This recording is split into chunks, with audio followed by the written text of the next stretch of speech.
बिस्मिल्लाहिर्रहमानिर्रहीम। तो आज मैं आप लोगों के लिए लाई हूँ बहुत ही टेस्टी, बहुत ही मज़ेदार किस्म की कतरी बिरयानी की रेसिपी। कतरी बिरयानी आप लोगों ने बहुत स्टाइल से खाई होगी, लेकिन इस स्टाइल से जब आप बनाएंगे तो आप इसके दीवाने हो जाएंगे। ये बिल्कुल अथेंटिक रेसिपी मैं आज आपके साथ शेयर कर रही हूँ। तो वीडियो को आपने स्किप बिल्कुल नहीं करना, एक एक स्टेप को आपने देखना है और उसी तरीके को फॉलो करना है। तो बगैर टाइम वेस्ट किए वीडियो को स्टार्ट करते हैं। सबसे पहले एक पैन ले लेंगे, उसमें मैंने 1 कप भर के ऑयल ऐड कर दिया है। इसके बाद यहाँ पे 5 अदर टमाटर ऐड किए हैं मैंने। यहाँ पर मैं एक टमाटर को 4 हिस्सों में डिवाइड कर लिया था और इस तरीके से मैंने काट के जस्ट ऑयल में इसको डाल के फ्राई कर रही हूँ मैं। और उसके बाद कुछ खड़े मसाले ऐड करेंगे, जिसमें यहाँ पर तेज़ पत्ता है, काली मिर्च है, ज़ीरा है, बादियान के फूल हैं, बड़ी इलायची है और छोटी इलायची है, लौंगे हैं और दालचीनी है और कड़ी पत्ता यहाँ पे यूज़ किया है मैंने 8 से 10 अदद। आपने ज़रूर इसमें यूज़ करना है, कड़ी पत्ते का बहुत ही अच्छा फ्लेवर आता है। इन सब चीज़ों को हमने अच्छी तरीके से जो है वो मिक्स करना है। उसके बाद यहाँ पे 2 टेबल स्पून यहाँ पर अदरक लहसुन का पेस्ट ऐड करना है।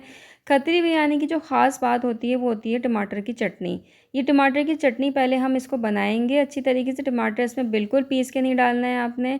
हल्की आंच पे आपने पहले टमाटरों का छिलका रिमूव करना है और टमाटरों को छिलका जब रिमूव कर लेंगे तो टमाटरों को इसी स्पून से ना मैश कर देना है। तो टमाटरों का छिलका हमारा रिमूव कर लेते हैं हम। उसके बाद टमाटरों को इसी तरीके से मैश कर लेंगे।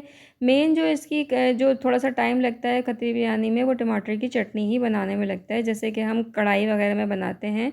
तो इसी तरीके से इसमें टमाटर की चटनी बनाते हैं। तो यहाँ देखें सारे टमाटरों को मैंने स्पून से इस तरीके से मैश कर लिया था। जो रह गए थे वो भी साथ साथ इस तरीके से मैश कर लें। तो यहाँ पर अब हम ड्राई स्पाइस डालेंगे, जिसमें 1 टेबलस्पून भर के हल्दी पाउडर डालना है, 1 टेबलस्पून भर के नमक डालना है और यहाँ पर लाल मिर्च का पाउडर 1 टेबलस्पून भर के डालना है और हरी मिर्चें छोटी वाली मैंने पीसी थी, 1 पूरा टेबलस्पून भर के वो डालना है। इसके बाद यहाँ आलू बुखारे डालेंगे, 6 से 7 अदद आलू बुखारे डालेंगे। अच्छा, हल्दी इसलिए ज़्यादा डाली है क्योंकि खतरी बिरयानी में थोड़ा सा येलो की तरफ जो है वो लुक आता है, तो इसलिए मैंने हल्दी का इस्तेमाल ज़्यादा करा है। यहाँ मैंने गोश्त को बॉईल कर लिया था अदरक लहसुन और नमक डाल के। 1 किलो बीफ की हम रेसिपी बना रहे हैं और 1 किलो राइस हैं, दोनों चीज़ें बराबर हैं यहाँ पर। गोश्त मैंने फुल डन इसको बॉईल कर लिया था। अब हम इस चटनी में इसको शामिल कर देंगे और जो गोश्त का यखनी थी वो भी इसी स्टेज पे हम शामिल कर देंगे। और यहाँ पर हम बहुत अच्छी तरीके से इसको कुक कर रहे हैं, पका रहे हैं, ताकि जो गोश्त में भी इन चीज़ों का अरोमा आ जाए। यहाँ पे मैं इसको कवर करके पकाऊंगी तेज़ आंच पे, क्योंकि गोश्त हमारा फुल डन हुआ हुआ है। 10 मिनट के लिए मैंने इसको पकाया था। अब मैंने इसके हम लेयरिंग करेंगे। सारे गोश्त को एक साइड कर दिया है। 1 कप भर के यहाँ पे मैंने दही ले लिया था, फेंट लिया था और ब्राउन प्याज, एक बड़ी ब्राउन प्याज को ब्राउन कर लिया था मैंने और लेमन स्लाइस ऐड कर रहे हैं। हरी मिर्चें ऐड कर रही हूँ, तकरीबन 10 से 12 अदद हरी मिर्चें हैं।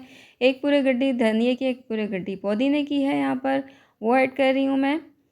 इसके बाद यहाँ पर सफ़ेद ज़ीरा ऐड कर रही हूँ 1 टीस्पून। ऊपर से आपने ये सब डालना ज़रूर है। और यह है शाह ज़ीरा यानी कि काला ज़ीरा। यह है चाट मसाला, दोनों 1 टीस्पून मैंने ऐड किया है। ये तय की चीज़ें हैं, ये ज़रूर आपने इसमें ऐड करनी है, इसी से बहुत ज़बरदस्त जायका आएगा। और चावल मैंने फुल डन बॉयल कर लिए हैं। चावल सबको बॉयल करना आते हैं, तो फुल डन चावल मैंने बॉयल करे हैं और उसको यहाँ पर फैला दिया है मैंने। अब ज़ाफ़रानी केवड़ा लेना है, उसमें मैंने फूड कलर ऐड करा है और इस तरीके से मैं इस पर डाल रही हूँ और हम अब इसको दम पे दे रहे हैं। दम आपने देना है 5 मिनट तेज़ आंच पे बगैर तवे के। उसके बाद तवे के साथ आपने 10 मिनट तकरीबन मीडियम फ्लेम पे आपने इसको छोड़ देना है। तो यह जनाब ये थी इसकी ज़बरदस्त से दम की आपको ट्रिक दी है मैंने। तो लीजिए जनाब, खतरी बिरयानी बिल्कुल रेडी है खाने के लिए। बहुत ही टेस्टी, बहुत ही मज़ेदार किस्म की। आप यकीन करें, जब आप जिसको भी दावतों वगैरह रखेंगे तो उंगलियां चाटेंगे अपनी। इतनी मज़ेदार ये बनती है, बहुत ही टेस्टी बनी है और खुशबू तो ऐसी फैली हुई है कि मैं आपको बता नहीं सकती। इसमें कोई भी बाज़ार का मसाला यूज़ नहीं करना है, सब घर के मसाले यूज़ करना है। कोई 1-2 टेबलस्पून बाज़ार का मसाला नहीं डालना है। तो ये वैसे ही आपकी इतनी खुशबूदार और इतनी मज़े की बिरयानी बनेगी कि सब आपके दीवाने हो जाएंगे। तो ज़बरदस्त सी मैंने आपको रेसिपी खतरी बिरयानी की दे दी है। इसको ज़रूर ट्राई कीजिएगा, मुझे ज़रूर कमेंट्स में बताइएगा। मेरे चैनल को भी सब्सक्राइब ज़रूर करें। अंटिल देन नेक्स्ट वीडियो में मिलते हैं। अल्लाह हाफ़िज़।